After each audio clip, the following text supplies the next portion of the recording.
It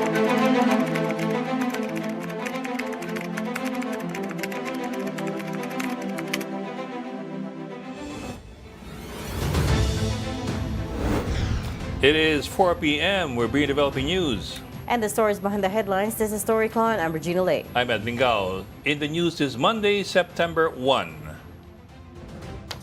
Former Transportation Secretary Vince Dizon has taken his oath as the new Public Works and Highways Secretary. This comes after President Bongbong Marcos accepted former Public Works Secretary Manuel Bonoan's resignation.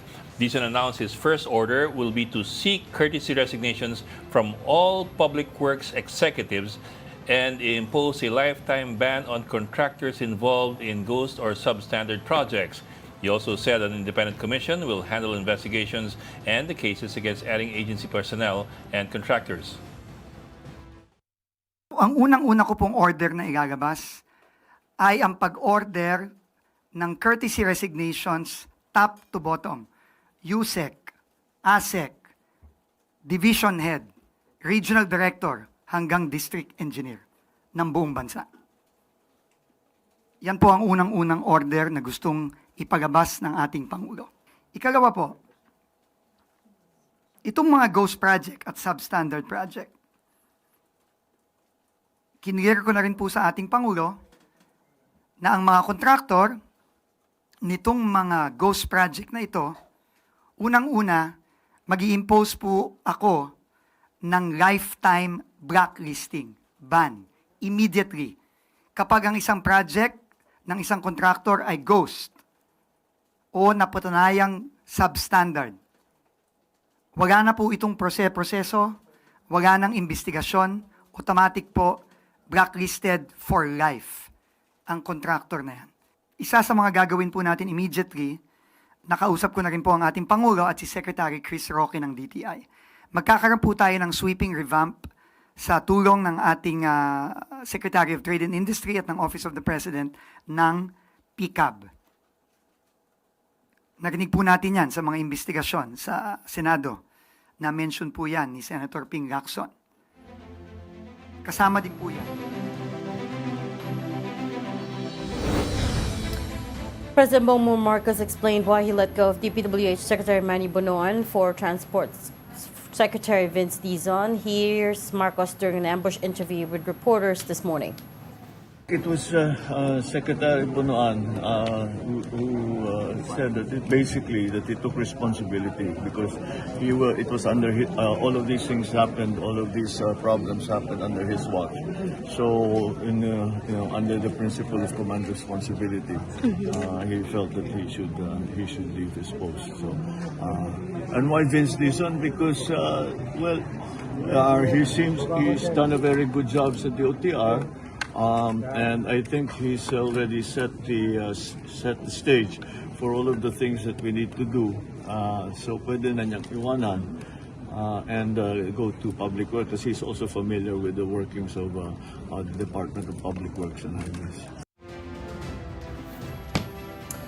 The president also plans to issue an executive order that will create an independent commission for flood control projects. The head and the members of this group are yet to be picked, but Marcos already has a team in mind for the said commission. Aside from questionable state-funded projects, the group will also look into how the DPWH works and look out for insertions in the 2026 budget. We are putting together the EO that will create the independent commission. The independent commission will be the investigative arm so that they will continue to investigate whatever information is received. It will be sent to them. They will investigate it, and they will make recommendations as to how to proceed, whether kasuhan itong mga ito or i-ombudsman o dalhin sa DOJ, whatever it is. But they will recommend to the executive. Depends on how it's structured. 5 members ba? 7 members? Sino mag-head? Sinong chair? All of those things. So we haven't put the structure together yet. But the names, I think, it will be. We need forensic investigators. We need of course, lawyers, justices, prosecutors, who will look at the evidence and look at the information that we have.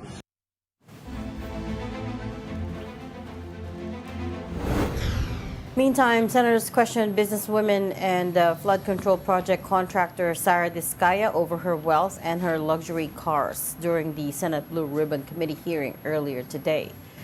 Discaya is the owner of Alpha and Omega General Contractor, and she also admitted she is either owner or part owner of 8 other construction firms that have cornered about 400 DPWH contracts since 2022. She said, by way of defense, that her family's 23 years in the construction business made it possible for them to earn billions. Senator Jingo Estrada, however, pressed her on alleged favoritism in bidding and possible connection with public works officials. Kaya nyo ba talaga pagsabay-sabayin yung mga construction, mga proyekto ninyo? Paano nyo nagagawa ito? Yes po, we have sufficient employees naman that can carry out and execute the project. Okay, ilan ba yung mga empleyado ninyo?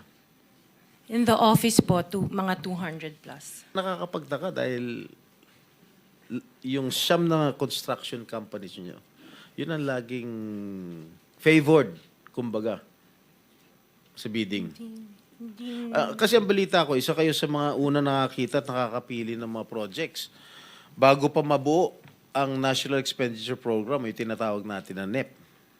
Parang menu lang sa restaurant na nakaka-order kayo kaagad. Sino ang point person nyo sa DPWH na nagbibigay sa inyo ng informasyon na ito, para sa inyo, ito para sa kanya? Sino? Sir, wala po akong nakakausap po. Wala kang kilala sa DPWH? Wala po. Hindi kami maniniwala niyan, wala kayong kilala sa DPWH. Meron ako yung mga engineer, yung mga district engineers siya. Yun nga pala eh. Sino yung mga district engineer na nakilala mo? Pero hindi po sila nagbibigay ng project po sa akin. Here are the other stories we're watching this hour. China has warned its nationals of alleged worsening public security in the Philippines. Beijing has also urged citizens to avoid high-risk areas and strengthen safety measures amid reports of increasing crimes. The DFA, however, says the advisory, and we quote, mischaracterizes the situation. It adds that crimes, including those involving Chinese nationals, are being addressed by law enforcement.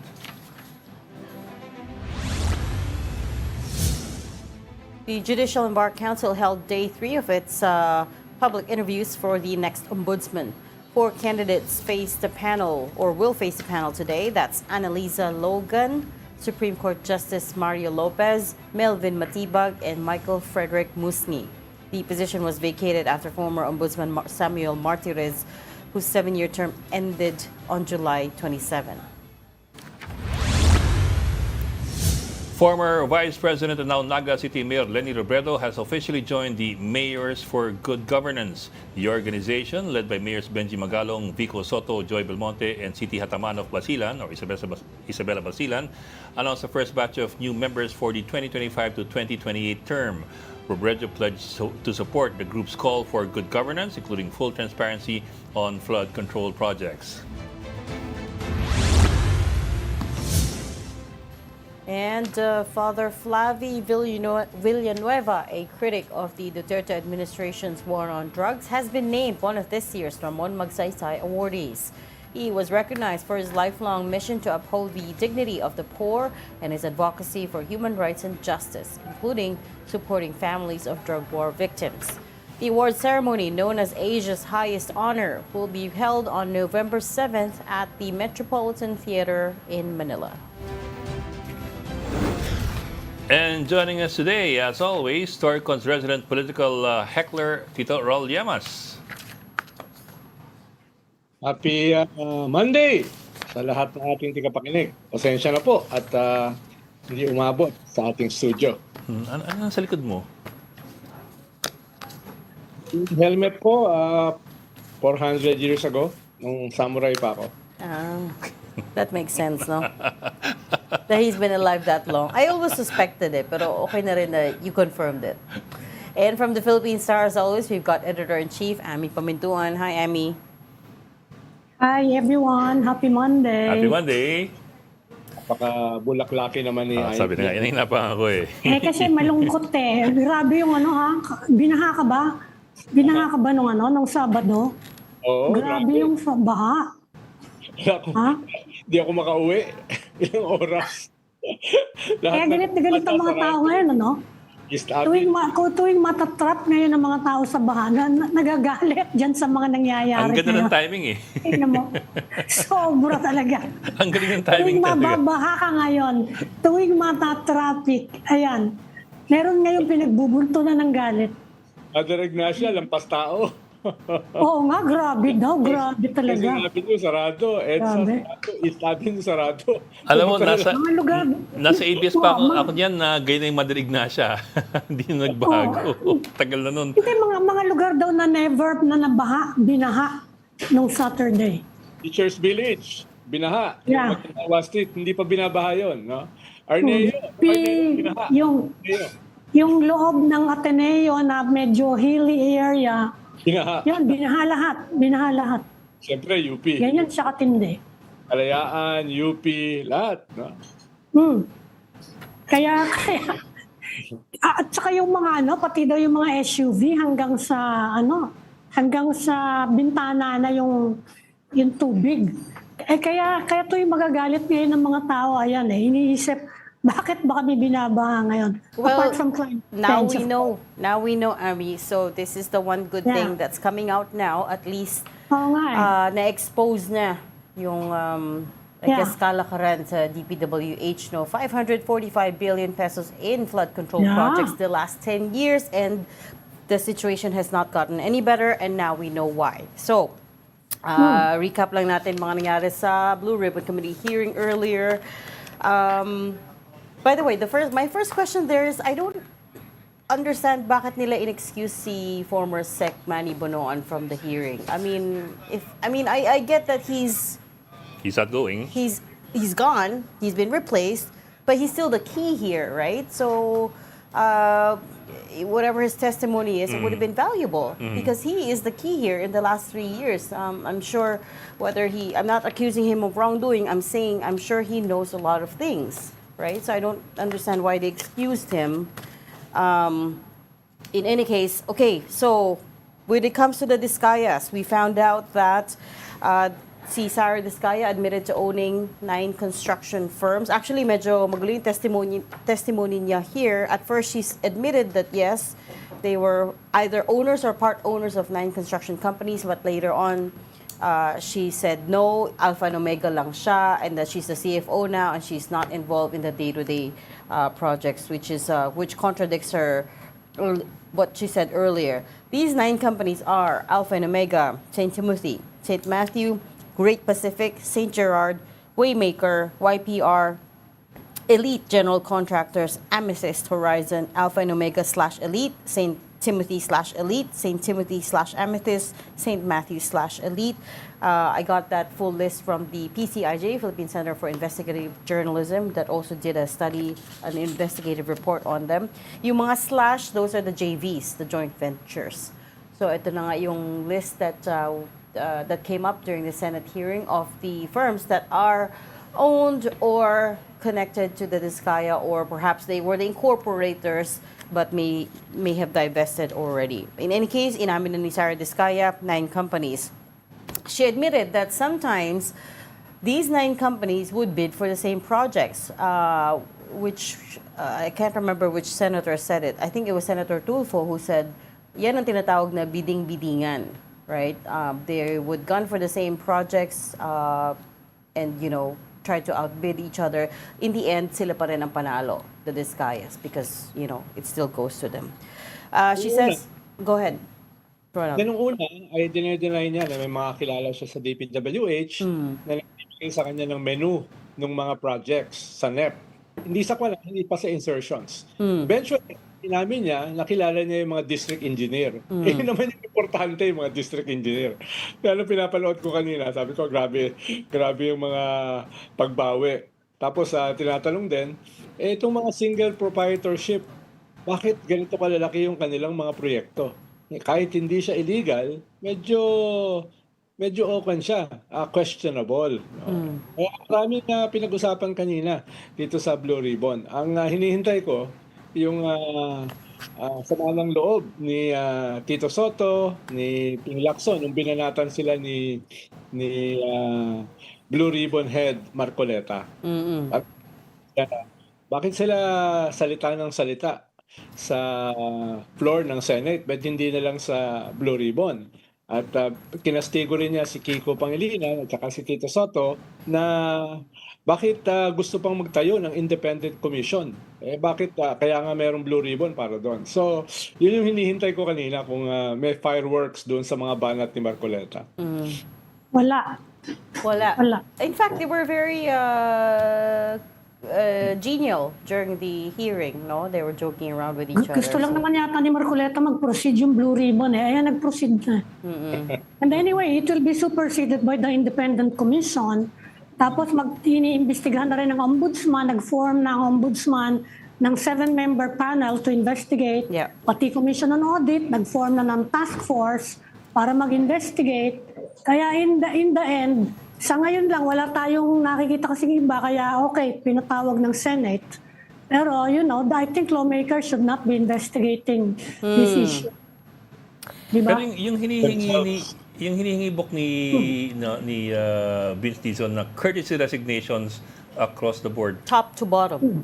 How does that work? Hanggang district engineer. Yeah, but these are civil service eligibles eh. You cannot demand the resignations unless you have cause. That's why it's a request. Hindi, kaya iimbestigahan muna. Hindi. That's why it's a courtesy resignation. It's a request.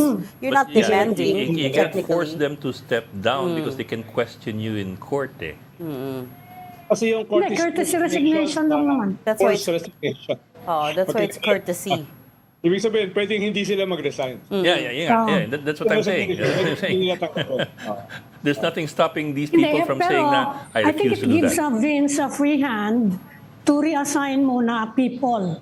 Kasi nag-resign lahat di ba? Makakapag-reassign siya ngayon na mas madali dahil wala magrereklamo. Yes, if they all resign. Because Ed is correct, hindi siya demand, it's just a request. It's not mandatory. If they all resign. Hindi Siguro naman at this point, resign, we can at least expect that those who are complicit will at least have the face to resign, will at least have some shame, right? You're so optimistic. No, I'm just saying. Because floating lang sila, di ba? Because, what's also coming out here is the district, and sinabi ko na to before in previous show, the district engineers seem to have a lot of power. Yeah. They wield a lot of power, right? They are the linchpin between the contractors, congressional lawmakers, and other LGU officials. They are the ones who will sign off on the projects. They are the ones who will say, oh yes, pwede mo ilagay dyan. That can be a project, right? That can be an insertion. And they were the ones, sabi ni DE Henry Alcantara from the Bulacan 1st District, who was called to Senate earlier today, sabi niya, it starts with the project engineers, di sila naman yung may power, but ultimately it's also the DEs who sign off, right? And he made it sound like they have no power to investigate or audit some of these projects, which is obviously inaccurate because si Senator Ping nga had his staff go around and audit how many projects in how many days lang, right? Whereas this district engineer Alcantara has been in position for 6 years at least. And by the way, other thing we found out about him, he goes to the casinos 2 to 3 times a month. Inamin niya that they have a casino habit. Bawal yun. And Bawal yun. yung katag team niya, correct. Yung katag team niya, si Assistant District Engineer Bryce Hernandez, also has apparently, according to Senator Ping, a big gambling problem. Like, sabi ni Senator Ping in the afternoon interpellation, sabi niya, one of them lost 300 million pesos. In total, Sana all. at the casinos. Kaya nga, when you think about that kind of money, right? Sabi ni Senator, Nakakahilo, no? what kind of people would lose 300 million pesos Baka at the 3 million lang ako casinos? sa loto, okay na ako. If it's not your money. And what kind of people mabilis na sa kanila to put down bets of 5 million per game, per round? It boggles the mind. I mean, sorry, Bok, I interrupted you. No, it's okay, it's okay. No, I was just going to say kasi of course, there's the harder way of doing it is getting people to submit courtesy resignations. Kasi you can just simply go the legalistic way and say no, I refuse to. On the other hand, it's so much easier to just do a lifestyle check of specific people. Kasi these are people who come to work every day or at least several times a week. And you can see from the cars they drive, their official residences. Well, yeah, it came up during the hearing that si Assistant D.E. Hernandez shows up in a Porsche. Mga ganun. Kasi, we have a very old law from 1955, RA 1379, the Forfeiture Act. Di If ba you vintage cannot yun? Di ba mas justify mahal yun? your assets based on your legitimate income, it is subject to forfeiture. Tagal pa yan, Ede, yung lifestyle check. Oo nga. Kasi pa yan. Kailangan mo pang makuha yung SALN. Yung courtesy resignation, mas madali. Dahil courtesy resignation, markado ka na. At pwede kang i-float. Float siya, no? Pwede kang pahirapan nung boss mo. Kung mag-resign ka. Kung mag-resign sila. And sana naman... Kung hindi ka magsabit ng courtesy resignation, pwede kang pahirapan. Kasi remember, Bok, the President required all the generals to submit their courtesy resignations before, and yung mga top-ranking generals, they balked. There was a moment that they refused to until they gave in. Ano nangyari sa kanila? Sige nga. Until they gave in. But these are PA mayors and PNPAers. So kahit pa paano meron yang you follow commands, you follow the orders, or they torpedo your career. Versus for example, lang yan, basic engineers. Humingi lang ng official ang si Vince na para to put everyone on floating status. Yan lang yun. Kung ayaw nila, diwag, floating pa rin kayo. Nire-reassign niya yan. Ayayari ka pag hindi ka nagbigay ng courtesy. Ganun lang yun. Yeah, okay. Tapos, kalimbawa yan. Kaya tingin ko lahat magbibigay. Lahat or almost all. Lalo ngayon, sa pressure ngayon, public pressure, ang lalabas dyan sa balita, hindi yung nag-resign, nag-issue ng courtesy. Ang lalabas dyan yung hindi nag-submit ng courtesy resignation. Okay, but that presupposes kasi hiya Well, and conscience, sana naman may natira pang conscience, no? Kahit pa paano. I mean, tao pa rin naman sila, so they are still human beings. So hopefully, there's still a little bit left. Si Red, sa kalabas na ng kuweba. 1 foot in. Hindi pa. That's why I'm expecting a little bit of hiya nga Kasi, you know. 1 foot out. Wala, I'm gonna stay in my cave forever. Mas masaya doon. Suspindihin pa naman yan bago lang i-accept yung resignation kung sakasakala, di ba? Suspindihin ka dahil nga civil service, kailangan for cause. For cause. Pero masususpindi ka na, sususpindihin ka na Hinihintay ko sana Gusto lang ni Vince mag-reshuffle. Hinihintay ko sana kanina Amin at tanungin si Bonoan. Kaso, pinaalis siya kagad. Kaya nga Kaya nga, I don't understand that. Di ba 3 days ago, sabi mo hindi ka mag-resign? 2 days ago lang. I mean, that video that we're running right now came out just the day before the resignation announcement. Bakit nakadali sa kanya yung baha ng weekend? Sa Quezon City. Nagkapikunan na.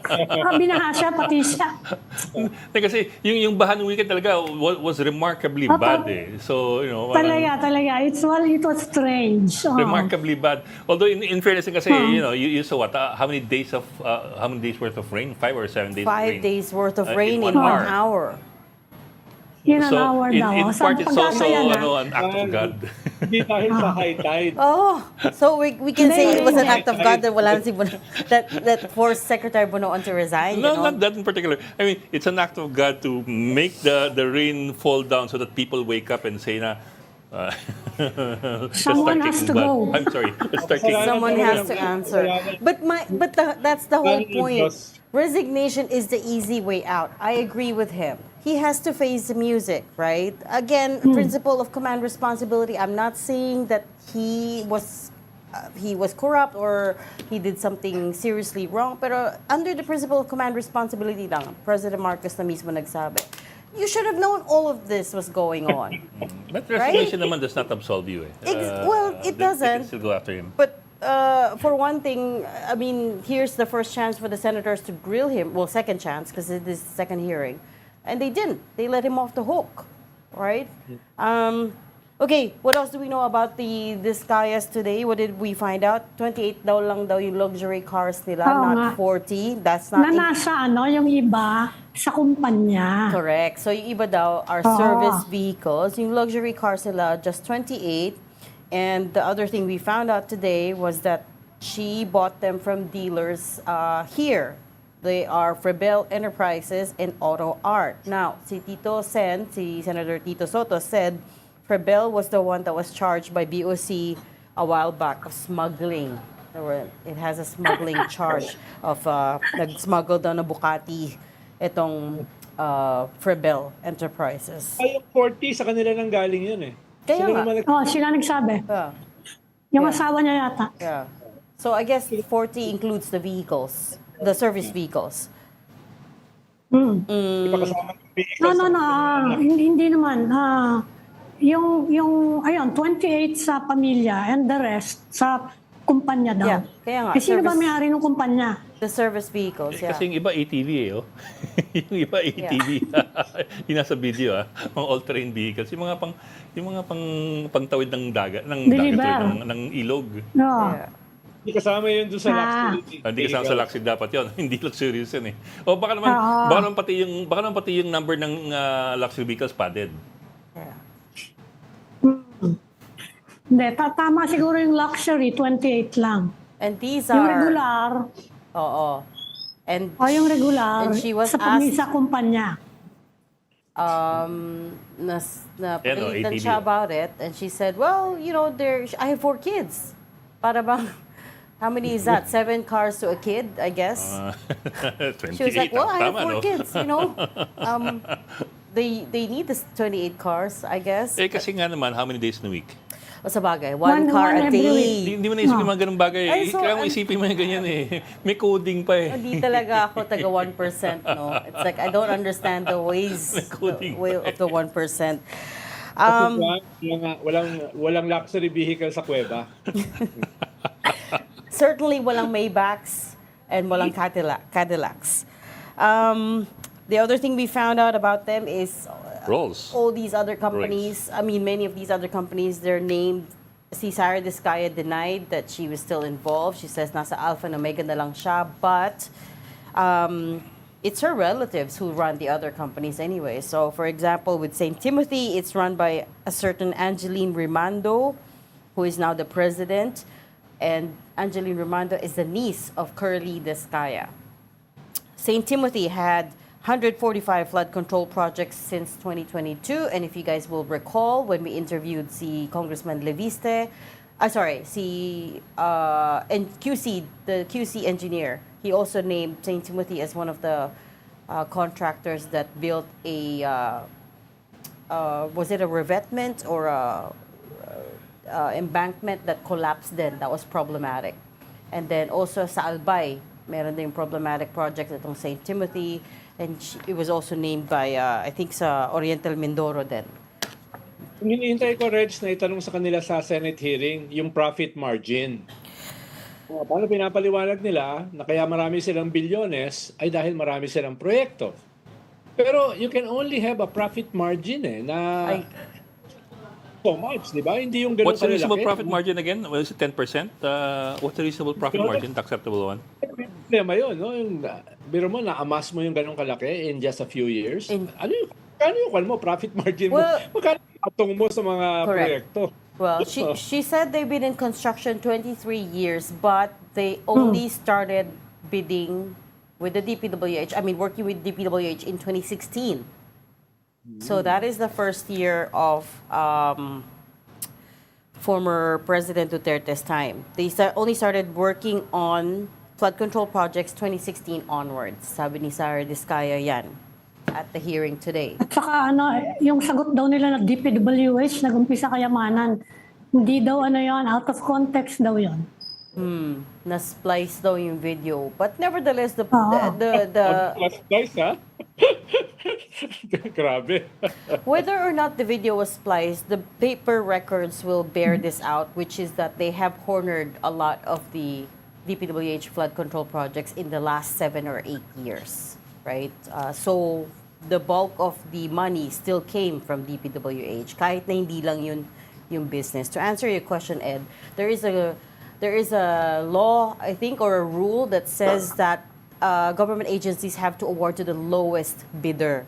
Kasi nga, the point is to save the government money, right? So obviously, if you're, let's say, 10 contractors bidding for one project, you're gonna try to undercut each other by few thousand, a few million pesos. So pababaan niya ng bid, right? Because the government Actually, is ginagawa mandated. dyan, Reg, ginagawa dyan, kakausapin mo na ibang contractors para sigurado ikaw mananalo. Kumbaga yung bid yun, rig na. No? Take Para turns ikaw kayo, na- take turns. Oo. Tapos isa-subcontract mo na lang yung part ng project sa kanila. Yes. Ano yung, para kunyari magbibid sila, kunyari magko-compete kayo, pero naayos nyo na kung sino mananalo. Yeah, but that's assuming na yung competitors mo are not also not also owned by you. Eh, paano ikaw ay may-ari ng lahat ng bidder? Which is Oo. Which Or is- kaibigan mo. which- Or mga kaibigan. Which apparently is happening, as admitted by Sarah Discaya. Now, sometimes her different companies bid for the same projects. Yun nga yung Yes. tinatawag na bidding-biddingan. Kaya nga, dapat tignan yung stockholders ng mga company. Yung kasi, nandun kasi yung pera eh. Yung paltan yung COO eh. Pwede mong paltan yung head eh. Pero sino yung may hawak ng majority stocks? No? Yun yung may control. Yeah. The PCIJ did a very good investigation on this, which they published on their Facebook page. That's Philippine Center for Investigative Journalism, where nakuha nila lahat ng SEC records ng major contractors. I went through some of them, and the big, at least in the Discaya case, Alpha and Omega, St. Timothy, St. Gerard, sila pa rin eh. Yung names that are listed as the incorporators or the directors for these firms. In fact, the other thing that came up in that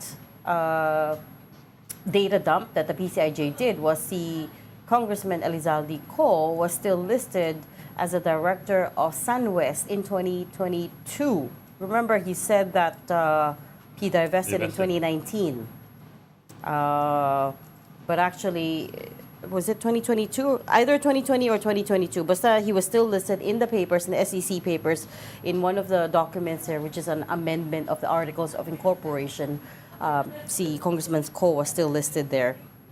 And other co-founded and linked companies, according to PCIJ, are, of course, High Tone Construction, FS Co Builders and Supply, which is linked to their sister, what is her name? I can't remember. And meron isa pang, so, yeah, FS Co and Builders. But the biggest contractor that's being linked to Congressman Zaldi Co is SunWest Inc., which cornered 79 projects worth over 10 billion. Alam mo course. yan, Reg, interlocking directorate yan, di ba? Nakikita ka natin, mismo yung mga anak nila, yun yung Oo. nagiging asawa. We- Anak ng Piano, anak ng Co, di ba? Oo. We've said They this keep it before. within the family eh. Mabilis lang naman to divest eh. It's so easy. I just need to sign a paper saying I'm divesting my shares. The question is, who's still controlling everything, right? Yes. So- Yan yung stocks eh. Mahalaga yung stockholder. Kami ni Ed kasi, Reg, hirap kami mag-divest eh. Eh kung wala ka ng Wala pag-aari, nang divest. Kaya nga mahirap. Ano yung divest? Mangungutang muna ako, ganun. Mahirap mag-divest kung wala kayo na-divest. Ay, isa pang issue kay Saudi ko today, from John Vic Remulla, sabi niya, merong accusation si John Vic Remulla related to Saldico. Yung bribery at to include daw 500 million intelligence funds to agree to a congressional insertion of police vehicles. Hihintay pa namin yung, hindi mahagilap ngayon si Saldico, yan ang problema eh. Yeah. Si Congressman Co is really in the center of all this firestorm. because also remember he was the chair of the Appropriations Committee of the House, which is a very powerful position.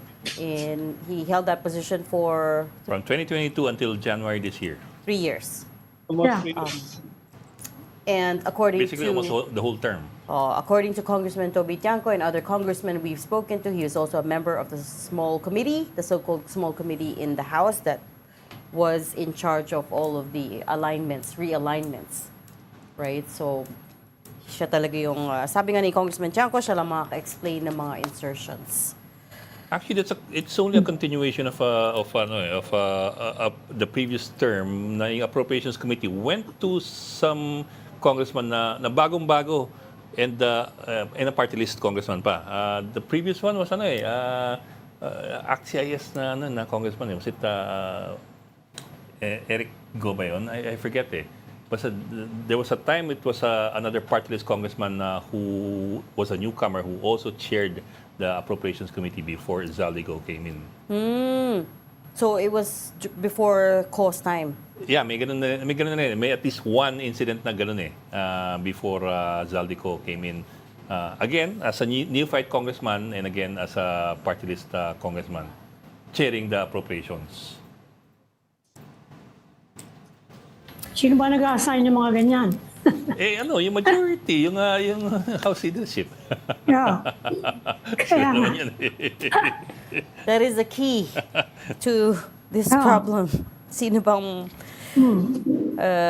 leadership? Okay, the other issue is in terms of the bidding, what we're finding out is it's really all systemic, pati yung PCAB. There are huge problems at PCAB, the Philippine Contractors Accreditation Board, which is an attached agency to the DTI. It's not attached to DPWH, but it's attached to DTI. Sorry, there. Eric Yap. Okay. Party list congressman ng Yeah. ACT-CIS Tama. from 2019 to 2022, chairman ng House Appropriations Committee. 2019 to 2022 siya. Okay. And then Chair din siya ng appropriations. He was a neophyte congressman as well. Anyway. just like Congressman Swansing right now, right? You fight. No, she was in the 19th Congress, but I mean, first time to Okay. chair such a huge committee. Kasi dati the appropriations would go to yung mga senior legislators. Oh, talaga. correct. Yeah. Not that it's There. any better, but But not assuming it's any better, but kahit pa paano, meron ng track record, good or bad, in Congress. ay nako. Good or bad. Okay, now we move on to PCAB. PCAB has two of their three directors are contractors themselves, is what we found out. Si Ernie Paano mo Bag. nare-read siya yung pick-up? Philippine Contractors Accreditation Board. They are in charge of issuing, suspending, and revoking licenses of the contractors. Again, hindi siya attached agency ng DPWH. They're attached to DTI.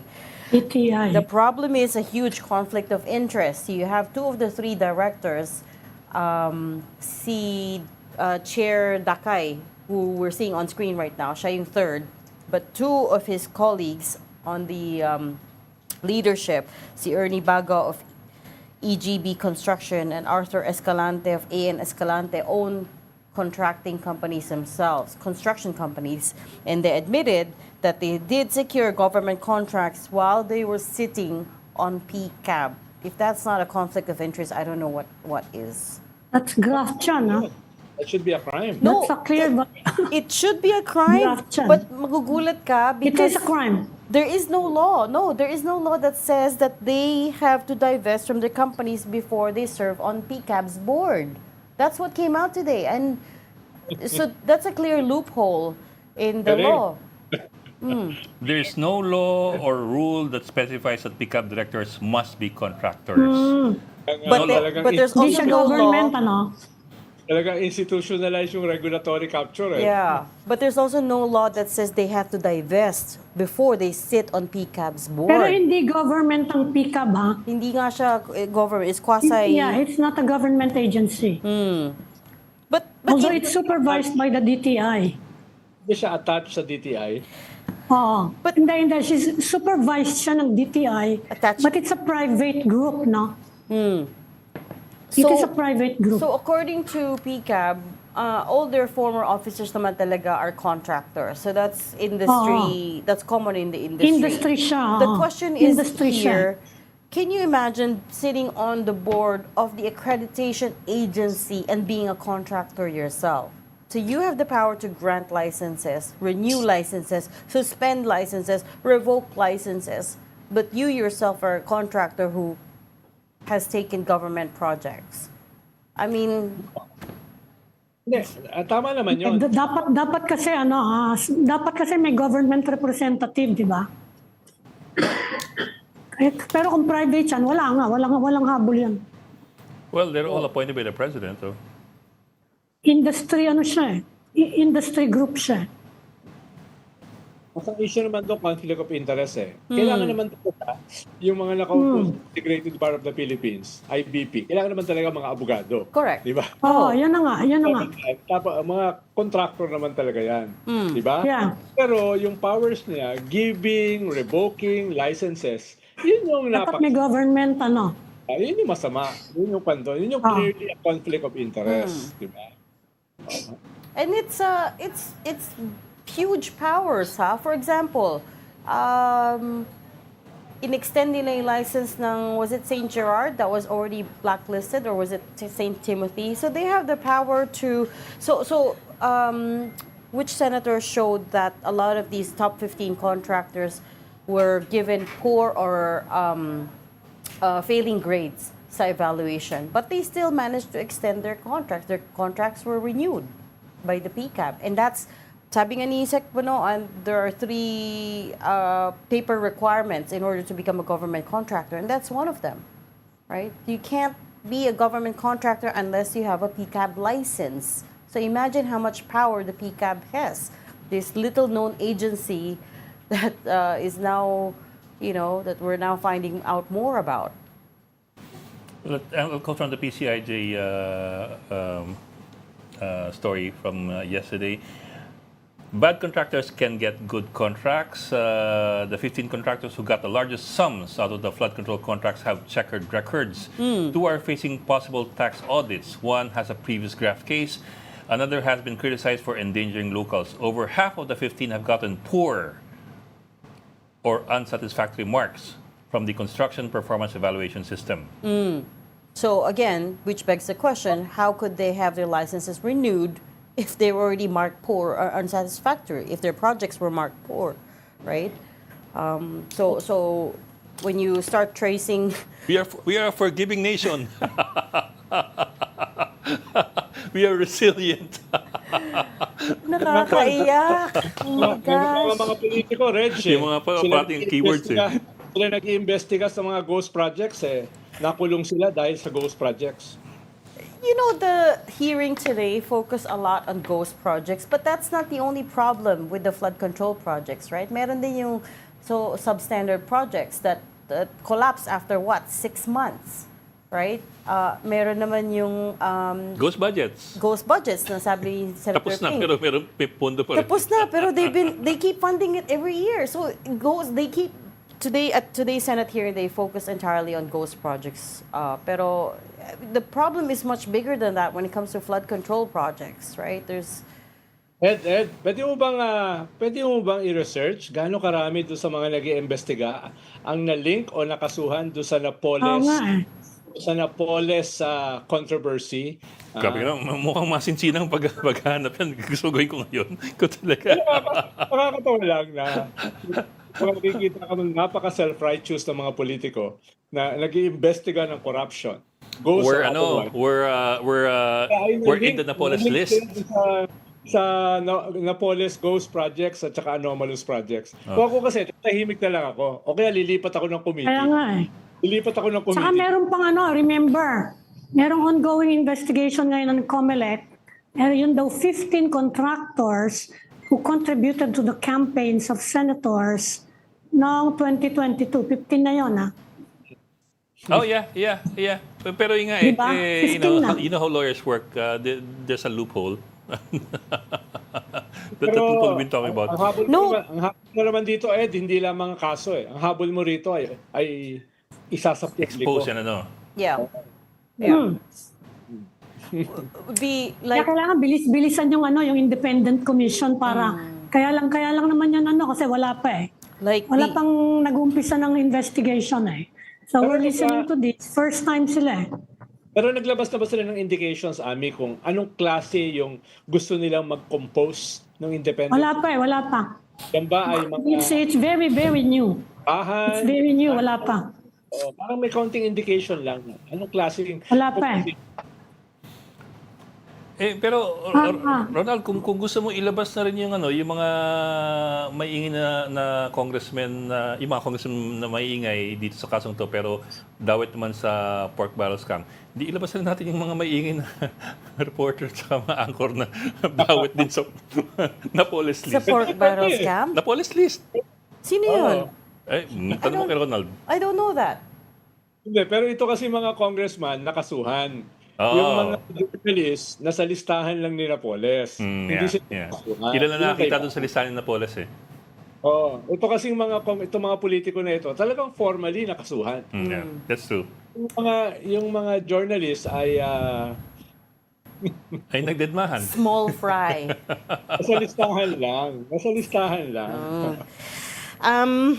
Si Lawrence Lubiano, connected to Centerways Construction, which Magkano bigay niya? donated to 30 million, which 30 million. donated Umipot to mo siya? The biggest SP Cheese Escudero's campaign in 2022 was there. Although hindi siya na question. Hindi pa natanong, no? Hindi siya natanong. That would have been interesting. I don't know if that was deliberate, that nobody asked about Lawrence Lubiano. Baka sa house matanong siya if he shows up. Kailangan ng independent commission. Oo. Kaya kailangan talaga bilisan yung independent commission. Walang magtatanong dyan. Oo. Di ba sabi kahit si Pig Lacson sabi niya, medyo ingat nga daw siya para lang hindi siya maakusahan that he's taking sides politically. Kaya medyo nag-iingat siya. Para lang daw magkaroon ng kredibilidad yung investigasyon niya. Kasi pag pinasukan mo ng, political attack lang yan wala na. Patay ka na. Lalo Kaya kailangan Oo. lalo na, iba yung kanyang kandidato for Senate President. Oo. Kaya But I hope people see that this goes beyond politics, right? There's systemic rot here that needs to be exposed and rooted out, right? Because I It's mean, political. it's such common knowledge, ginagawa na natin joke, right? Look at all the memes of the Nepo babies on social media, for instance, right? It's become such a joke. Yeah. Pero this is a serious problem because we're looking at corruption on so many levels, so many layers, and everyone in this web is complicit, basically, right? Whether you're talking about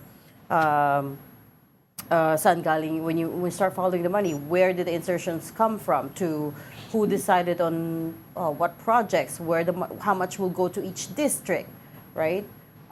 Down to which contractors will get. So what we're finding out is that, there's parang sindikato nga, sabi nila. Reg, kung babasahin mo yun sa social media, yung mga comments sa mga programa, sa television, yung outrage, yung galit is simmering in layer, no? Underneath.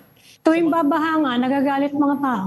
Baka kinakailangan lang ng kaunting trigger, sasabog yan katulad doon sa pork barrel 12 years ago. Yeah, Kala ko parang sa Indonesia, sinunog yung... Kaya nga nagpapaulan ng Diyos. Para hindi natin malimutan. Hindi nga, but the Filipinos, Babaha, maaalala mo Filipinos are so forgiving, like you said. Look what's happening in Indonesia. Saka resilience. Ang liit lang. We're talking small amounts in Sinunog Indonesia. yung parliament, federal. Yes. Sinunog. Ang bait ng Sinunog yung Pilipino. parliament building. Also, reminder lang Okay, the outrage from the pork barrel. Members of Parliament, nilusob. No? No, sinunog. Sinunog, oo. But also Sinunog. remember po massive outrage dun sa pork barrel scandal in 2012-2013. Tinanggal ang pork barrel, but it's still there. And in fact, by different names. by different Pero, names. Ed, And yung now, pork and barrel- now you don't have limits to how much. Dati kasi 200 million lang and 70 million yan lang nga. per legislator, depende if you're senator or congressman. Ngayon, Wala, unli na. So what is the new name Saka for pork barrel? yung pork barrel. Insertion. Alam mo yung mga politiko nasabit doon, marunong mag-share eh. Marunong mag-share. Ngayon, dito sa mga ninanakaw, yun na nga sabi ko, tuwing magbabaha, nung Sabado, ang daming galit na galit, pero yun. Doon, nag-feed ng public outrage. Tuwing mababaha ka, yung kotse ko nasira. Inabot ng baha. but Hindi ba? Yeah. Malas mo pag wala ka insurance. Ah. But I Yun, mean, nakikita ngayon ng mga tao kung ano epekto ng corruption. Pero tingnan mo, Ami, doon sa Indonesia, kabataan yan, ha? Hindi yan Yes. mga political parties, hindi yan mga organized sector. Hindi yan yung mga kaliwa. These are almost spontaneous, eh. These are young people na galit. Di ba?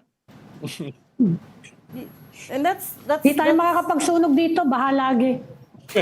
Basa parati yung panggatong. Basa lagi. Ikaw talaga.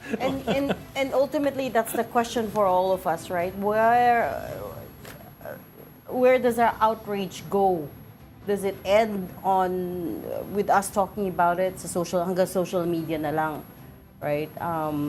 I think there's a bigger question there of what the Pwede ba ipatawag ng responsible ombudsman ng citizens can do. senador?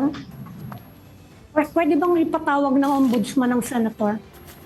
Pwede Oo naman. Pwede naman because naman. Pwede. Ombudsman? Yeah. pag may prima facie evidence, I guess. They're not immune. Kasuhan, eh. Pwede nilang kasuhan. Pero kung mahalata nyo, Pag may nakasuhan, nasa crisis management ngayon ng gobyerno. Ito nga, pag-transfer ni Vince from DOTR to DPWH is part of a crisis management. Yeah? Whether it will succeed is another thing. Pero bahagi ito nun eh. Bahagi itong crisis management nila. After nung Torre Sakin, di ba? Ito ngayon. Good luck kay Vince. O nga eh. He has Could this done be a his lot. Waterloo? Kasi medyo mahirap-hirap to ha. Tsaka people are expecting Yeah. talagang huge expectations. very high expectations. Well, at the very Pero least, practically, dalawang agency ang hawak niya, DOTR at DPWH. Dahil yung kanyang undersecretary ang ginawang acting, mukhang hindi siya mananatiling acting. Kaya practically, dalawang key agencies ang hawak niya. well, he's got a big job, that's for sure, and hopefully it doesn't end here with the purging of DPWH. Again, the more important part of it is the investigation about the prosecution. Okay, we have run out of time today. We'll leave that there. Thank you so much for joining Storycon today. I'm Pamintuan, Editor-in-Chief of the Philippine Star, and Ronald Llamas, our resident political pundit. Join us again tomorrow, 4 p.m. for Storycon. I'm Regina Lay. I'm Edwin Gao. We are One News, all sides, all the time. This is the Story Conference Group or the Storycon Group.